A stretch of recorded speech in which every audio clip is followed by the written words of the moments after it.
भिवंडीमध्ये माजी महापौर विलास पाटील यांच्या बंगल्यावर हल्ला करण्यात आलेला आहे। आमदार महेश चौगुलेंच्या समर्थकांनी दगडफेक केल्याचा आरोप करण्यात येतोय। या दगडफेकीच्या घटनेनंतर विलास पाटलांकडून छत्रपती शिवाजी महाराज चौकात आंदोलन करण्यात आलेलं आहे। पालिका निवडणुकीमध्ये या दोघांचीही मुलं निवडणुकीमध्ये एकमेकांच्या विरोधात उभी ठाकलेली होती। भिवंडीतली ही दृश्य आहेत,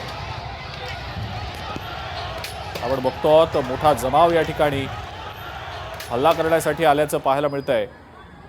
विलास पाटील यांच्या बंगल्यावर हा हल्ला करण्यात आलेला आहे आणि आमदार महेश चौगुले यांच्या समर्थकांनी दगडफेक केल्याचा आरोप करण्यात येतोय।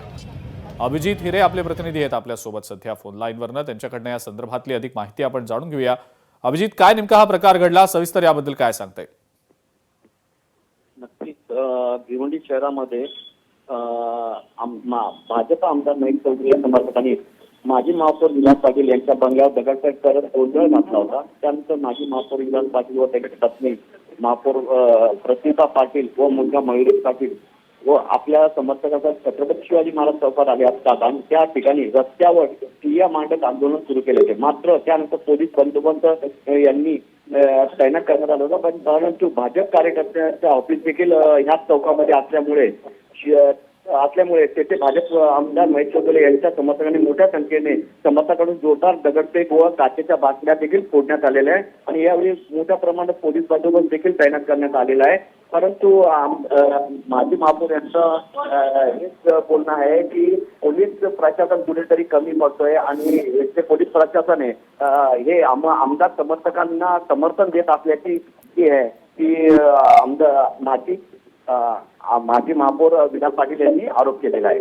ठीक आहे अभिजित, धन्यवाद, सविस्तर माहिती आपण दिलीत त्याबद्दल। वचन झालेलं आहे आणि माझ्या घरात छोटे लहान मुलं, माझी सून, 2 सुना 3 सुना आहेत, माझा स्टाफ आहे। मी लोकांचे आभार मानण्याकरता घराच्या बाहेर आम्ही सगळे उमेदवार फिरत होतो आणि त्या आमदाराचा महेश चौगुलेचा मुलगा आमच्या घरात येऊन मुलांना धमक्या देऊन आणि गाड्यांच्या काचा फोडून माझ्या घराच्या काचा दगडफेक केलेला आहे। याच्यावरती आमदारच्या मुलांनी ब्लेड मारलेला आहे। तो पोलीस कोण त्यांचा होता त्यांनी रिव्हॉल्वर दाखवले, छातीवर रिव्हॉल्वर ठेवलेली आहे। माझ्या 2 मुलांना आता दुसरे जे माझे कार्यकर्ते आहेत त्यांच्यावर चाकूचा हल्ला केलेला आहे, ते आता सिरियस आहेत आणि हे जो ढगळे आहे, जो सिनियर आहे, तो मला लाड्या गोड्या लावतो, तुम्ही इथे आमच्यावर लाठीचार्ज करतो। बेशर्मासारखा माणूस माझे एक प्रचाराचा काल फक्त फटाकडी फोडत होतो तर त्याला ती लाज वाटली, परंतु आज तिकडे जाऊन त्यांच्याशी गोड गोड बोलून आम्ही सांगतो त्यांना हाकलून लावा तिकडनं, तर ते आमच्यावर लाठीचार्ज करतात। कुठेतरी पोलीस कुठेतरी 100% हा ढगळे विकलेला माणूस आहे। आता सुद्धा तो दारू पिऊन आलेला इकडे आणि आमच्यावरती लाठीचार्ज करायचा प्रयत्न करतो आणि जाऊन तिथे तिळगुळ खातोय, गोड गोड बोलतोय।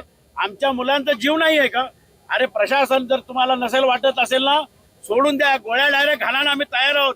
या अशा हिजड्याची जिंदगी आम्हाला जगायची नाहीये। तुम्हाला हार पसंत नसेल होत ना, तर जाऊन सांगा मान्य मोदी साहेबांना की आम्ही महाराष्ट्राचे मुख्यमंत्री, आमचे जेवढे कोणी बीजेपीचे वर्कर आहेत त्यांना हार पसंत नाहीयेत म्हणून त्यांना हिजडे तरी बनवून टाका। लोकशाही मराठी ऐका, पहा, जागरूक रहा।